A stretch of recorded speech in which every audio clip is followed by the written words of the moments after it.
makibahagi sa aming balitaan.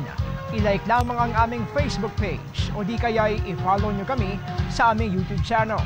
Para naman sa inyong mga comments, suggestions at public service announcement, mag-email lamang dito sa IBC.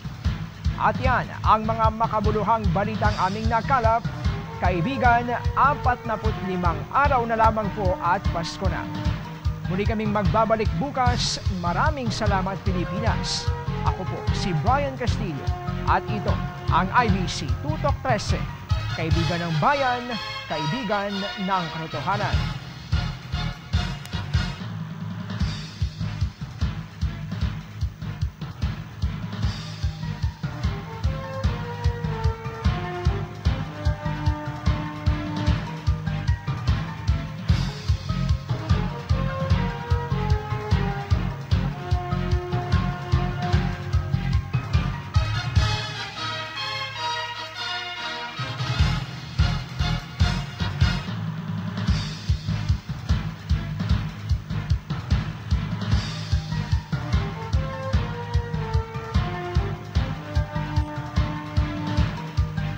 Sa matinding